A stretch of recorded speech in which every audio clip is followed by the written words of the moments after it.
मैं जनवक्ता Shivam Gautam. Supreme court और collegium का जो खेल चल रहा है, इसको लेकर हम आपके सामने बार बार ऐसे केसेस लाते हैं जिसमें सुप्रीम कोर्ट की जो कारगुजारियां हैं, किस तरीके के वहां निर्णय लिए जाते हैं, किस तरीके से सरकार विरोधी जो एक विपक्ष जैसा माहौल वहां बनता हुआ दिख रहा है, वो हम आपके सामने रखते हैं। एक ताजा उदाहरण है, तमिलनाडु गवर्नमेंट का एक केस आता है सुप्रीम कोर्ट में, जिसमें Madras high court Tamil Nadu government के खिलाफ, यानी कि उसकी जो कंपनी है उसके खिलाफ आदेश देती है और ईडी ने वहां जो 1000 करोड़ रुपए के शराब घोटाले में जांच शुरू की, छापेमारी शुरू की, उसको मद्रास हाई कोर्ट की एक बेंच सही बताती है। लेकिन मद्रास हाई कोर्ट के फैसले के बाद में तमिलनाडु की स्टालिन सरकार सुप्रीम कोर्ट आ जाती है और सुप्रीम कोर्ट में, जैसा कि उम्मीद है, उस केस को लड़ते हैं कपिल सिब्बल यानी कि चड्ढा साहब। और आपको तो पता है कि इस देश में 2-3 ऐसे बड़े वकील हैं कि अगर वो किसी केस में खड़े हो जाएं तो उस केस में फैसला उनके पक्ष में ही आएगा, इसकी उम्मीदें बहुत ज्यादा बढ़ जाती है।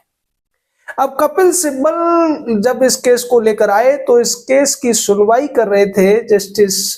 एजी मसीह और सीजेआई बीआर गवई। अब आप समझ सकते हैं केस में क्या हो सकता है। इस केस में जस्टिस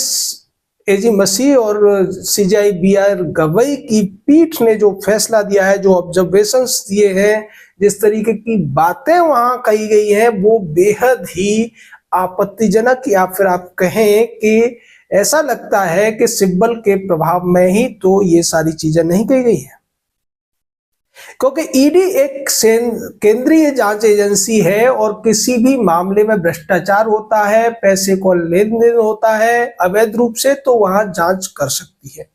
मामला दरअसल ये है कि जो तमिलनाडु की सरकार है वो एक शराब की दुकानें चलाने की उसकी एक कंपनी है जिसका नाम है TASMAC।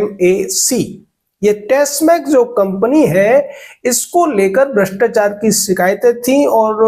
कपिल सिब्बल की तरफ से ये कहा गया कि चूंकि हमारी सरकार ने इन शिकायतों पर पहले से ही 40 से ज्यादा FIR दर्ज कर रखी है, तो फिर इस मामले में बिना राज्य सरकार की परमिशन लिए ईडी कैसे जांच या छापेमारी कर सकती है। अब सवाल यह बनता है कि 2010 से लेकर अब तक पिछले 14-15 साल में TASMAC नाम की इस कंपनी के खिलाफ तमिलनाडु सरकार में शिकायतें तो ही हैं, लेकिन कार्रवाई नहीं हुई है, जिसकी वजह से घोटाला निरंतर चल रहा है। और इसी वजह से इस पूरे मामले में 1000 करोड़ रुपए से ज्यादा के हेरा फेरी का मामला जब बना तो ईडी ने छापेमारी शुरू कर दी, क्योंकि PMLA जो केस है, prevention of money laundering act के तहत ईडी को ये अधिकार प्राप्त है। लेकिन यहाँ जो टिप्पणियां बीआर गवई ने की है, एजी मसीह ने की है, वो बेहद चौंकाने वाली है। उन्होंने सीधे तौर पर ईडी को डांटते हुए ये पूछा कि आप संविधान का उल्लंघन कैसे कर सकते हैं, संघीय ढांचे को तोड़ने का काम कैसे कर सकते हैं, आप अपनी सीमाएं क्यों लांघ रहे हैं। ईडी की तरफ से इस पूरे मामले में जो ASG SB राजू वकालत कर रहे थे और उन्होंने कहा भी कि ये हमारा अधिकार है, और जब राज्य सरकार इस तरीके से कोई एक इफेक्टिव तौर पर भ्रष्टाचार के खिलाफ काम नहीं कर पा रही है तो हमारा रोल वहां पर बन जाता है, और हाई कोर्ट ने हमारी भूमिका को सही बताया है। इसको लेकर फिर उन्होंने सवाल दागने शुरू कर दिए ASG SB राजू से और ये कहा कि आप बगैर राज्य सरकार की परमिशन लिए राज्य सरकार की किसी कंपनी की जांच कैसे कर सकते हैं, उसके यहाँ से अधिकारियों के जो इलेक्ट्रॉनिक गजेट फोन्स वगैरह हैं उनको जब्त कैसे कर सकते हैं। अब सवाल ये उठता है कि ईडी एक केंद्रीय जांच एजेंसी है, भ्रष्टाचार का मामला है, राज्य सरकार की कंपनी है, और राज्य सरकार से ही अगर परमिशन के लिए ईडी कोई लेटर लिखेगी तो फिर जांच या जब्ती में कुछ मिलेगा ही नहीं, क्योंकि वहां से वो सारी चीजें लीक हो जाएंगी और जब भी कोई जांच एजेंसी रेड करती है तो उसकी किसी को खबर न हो जाए, इसका पूरा ख्याल रखा जाता है। लेकिन स्टालिन सरकार ने जिस तरीके से कपिल सिब्बल की सेवाएं ली हैं, उससे तो ऐसा लगता है कि कपिल सिब्बल जिस तरीके से संजीव खन्ना हो या चंद्रचूड़, उनके मामले में अपनी बातों से उन लोगों से जैसे चाहे फैसले करा लेते थे, अब ये शायद नए सीजीआई के जमाने में भी देखने को खूब मिलेगा। और इसकी उम्मीद आराम से आप कर सकते हैं। जिस तरीके की टिप्पणियां इस मामले में की गई हैं, जिस तरीके से डांट लगाने की कोशिश की गई है ईडी को, और ये कहा गया है कि आप संविधान का उल्लंघन कर रहे हैं, आप संघीय ढांचे को तोड़ने की कोशिश कर रहे हैं, आप अपनी सीमाएं लांघ रहे हैं, जबकि बार बार सरकारी वकीलों ने, जो ईडी की तरफ से थे केंद्र सरकार के वकील, उन्होंने यही कहा कि ये सब हम कानून के दायरे में कर रहे हैं। हमारी जिम्मेदारी बनती है कि देश में कहीं भी किसी भी स्टेट में अगर पैसों का अवैध लेन देन होता है तो हम उसकी जांच करने के लिए अधिकृत हैं।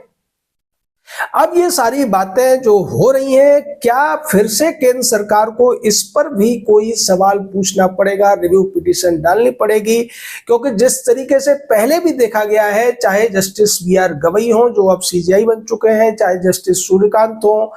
पारदीवाला हो, ये जिस तरीके से सरकारी एजेंसियों के खिलाफ टिप्पणियां करते हैं और जिस तरीके से ऐसा लगता है कि वो इन सभी एजेंसियों से चिड़े हुए हैं और ये इंतजार करते हैं कि इनके खिलाफ कोई केस इनके सामने आए। हालांकि वो फैसले का हिस्सा तो इनकी टिप्पणियां नहीं होती है, लेकिन वो टिप्पणियां अखबारों की और मीडिया चैनलों की, सोशल मीडिया की सुर्खियां जरूर बनती हैं। इस मुद्दे पर भी जो थोथी मीडिया है, जो एंटी इंडिया मीडिया है, वो इसको ऐसे दिखाएगी कि देखो ईडी को फिर से औकात दिखा दी गई है। जबकि मामला ये है कि जब हाईकोर्ट ऑफ मद्रास ने इस पूरे मामले को सही माना है, उन्होंने भी तो तथ्यों का ही आकलन किया था और फिर उन्होंने कैसे ईडी की कार्रवाई को सही साबित किया। जबकि यहां पर एक बड़ा वकील इस मामले को लेकर आता है जिसकी एक अपीयरेंस की फीस 40 लाख से ज्यादा बताई जाती है। हालांकि हमारे पास इसकी कोई रिसीट नहीं है, पर यह कहा जाता है कि कपिल सिब्बल 40 लाख से ज्यादा एक अपीयरेंस का लेते हैं। वही हाल अभिषेक मनु सिंघवी और राजीव धवन जैसे लोगों का है। एक बात और गौर करने की है कि चाहे राजीव धवन हो, कपिल सिब्बल हो या अभिषेक मनु सिंघवी, ये भी रसूखदार, या तो इनके पिता हाई कोर्ट के जज रह चुके हैं, राज्यपाल रह चुके हैं, या किसी के पिता गवर्नर रह चुके हैं और हाई कमिश्नर रह चुके हैं। तो ये नेपो किड्स ही हैं जिनका सीधे तौर पर सुप्रीम कोर्ट में दबदबा देखने को मिलता है। अब देश की जनता को भी ये सोचना पड़ेगा कि ये हो क्या रहा है। ये कॉलेजियम जो कांग्रेस के वकीलों ने देश पर थोप दिया था 30-35 साल पहले, अब उसके जो प्रोडक्ट जज बनकर सामने आ रहे हैं, वो किस तरीके से एक विशेष विचारधारा के तहत प्रभावित होकर बड़े बड़े पैसे लेकर दलीलें देने वाले वकीलों के प्रभाव में आकर तमाम चीजों की अपने तरीके से व्याख्या कर रहे हैं। जबकि सुप्रीम कोर्ट में 70 से 1000 से ज्यादा केसेस पेंडिंग हैं, उन केसों पर ये बहुत ज्यादा तवज्जो नहीं देते। ये बड़े वकीलों के केसों का इंतजार करते हैं और फिर अगर कोई भी ऐसा मामला आता है जिसमें केंद्रीय एजेंसियों के खिलाफ कोई मामला या सवाल उठाया जाता है, तो ये सीधे तौर पर उनके खिलाफ बोलना शुरू कर देते हैं, उन पर ऐसी ऐसी टिप्पणियां करते हैं जो अनावश्यक और गैर जरूरी होती है। नुपुर शर्मा के मामले में भी यही देखने को मिला था कि किस तरीके से उस समय जो बेंच सुनवाई कर रही थी, जिसमें जस्टिस सूर्यकांत थे, और उन्होंने ऐसी ऐसी बातें कही थी कि सीधे तौर पर नुपुर शर्मा को उस दौरान जो कुछ हुआ था उसके लिए जिम्मेदार ठहरा दिया था, जिसकी बाद में रिटायर्ड जजों ने भी इसको लेकर गलत बताया था और गैर जरूरी, गैर वाजिब बताया था। ये जो कॉलेजियम है, इसको लेकर अभी एक जज रिटायर हुए हैं, वो बेचारे रोते रोते अपनी कहानी बता रहे थे। जब उनका फेयरवेल हुआ मध्य प्रदेश हाई कोर्ट में, तो उन्होंने कहा कि मुझे, मेरी पत्नी बीमार थी और मैं अपने गृह राज्य कर्नाटक में ट्रांसफर चाह रहा था, मैंने इसके लिए एप्लीकेशन लगाया था, लेकिन जिन लोगों के पास ये अधिकार था मेरा जो ट्रांसफर करने का, यानी कि कॉलेजियम के पास। और वो जिस कॉलेजियम की बात कर रहे थे उसके अध्यक्ष उस समय थे सीजेआई खन्ना। उन्होंने मेरी बार बार रिक्वेस्ट के बावजूद मुझे ट्रांसफर नहीं किया। मैं अपनी पत्नी की बीमारी से बहुत पीड़ित रहा, मुझे बहुत ज्यादा इसको लेकर पीड़ा झेलनी पड़ी। और उन्होंने आगे ये भी कहा कि हालांकि मैं उन लोगों का नाम तो नहीं लूंगा, लेकिन ईश्वर सब कुछ देख रहा है और ईश्वर निश्चित तौर पर न्याय करेगा। अब आप सोचिए कि एक हाई कोर्ट का जज अगर इस तरीके से पीड़ा के साथ ऐसी बात कह रहा है तो उसे कितनी प्रताड़ना झेलनी पड़ी होगी इस कॉलेजियम की गलत नीतियों की वजह से। हमने भी आपको पिछली बार बताया था कि किस तरीके से 82 जजों को उनकी सीनियरिटी को, उनके एक्सपीरियंस को दरकिनार करते हुए उनसे जूनियर एक जज को, जो कि सीनियरिटी लिस्ट में 106वें नंबर पर थे, उनको मणिपुर का चीफ जस्टिस बना दिया गया इस कॉलेजियम के द्वारा।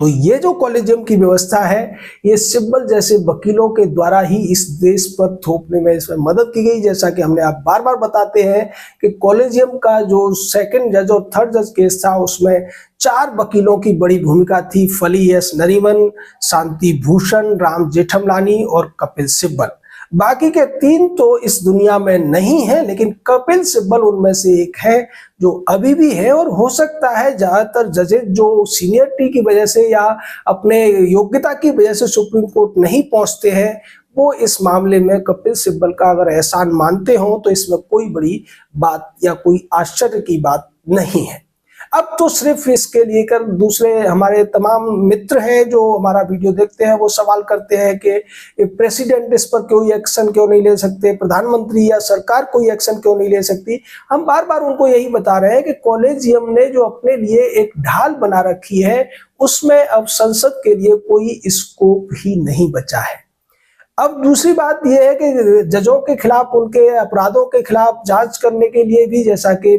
वीरास्वामी के केस में 5 जजों की बेंच ने फैसला कर दिया कि तब तक जांच नहीं हो सकती, तब तक एफआईआर नहीं हो सकती जब तक कि सीजीआई इसकी परमिशन न दे। यानी कि सब कुछ इन्होंने अपने लिए पूरी तरीके से ऑटोक्रेटिक बना लिया है कि इनके खिलाफ कोई भी कुछ नहीं कर सकता। जो कुछ कर सकता है वो कॉलेजियम में बैठे हुए 5 सीनियर मोस्ट जज कर सकते हैं, और वो अपने साथियों के साथ कुछ भी गलत नहीं करने वाले हैं। इसका उन्होंने नमूना यशवंत वर्मा के केस में दे दिया है। अब फिर उम्मीद क्या है, तो उम्मीद केवल और केवल जन जागरण है। ज्यादा से ज्यादा जनता इसके खिलाफ अगर आवाज उठाएगी, प्रश्न पूछेगी, और रिटायर होने के बाद इन जजों को अगर कहीं सेमिनार में मिलते हैं, कहीं किसी भी कार्यक्रम में मिलते हैं, तो वहां प्रश्न पूछने की और इनको कटघरे में खड़ा करने की हिम्मत अगर जनता दिखा पाएगी तो निश्चित ही बदलाव आ सकता है। अन्यथा इसी तरीके के केसेस, इसी तरीके की टिप्पणियां और इसी तरीके से संविधान का मजाक बनते हुए हमें देखते रहना पड़ेगा। जय हिंद, जय भारत।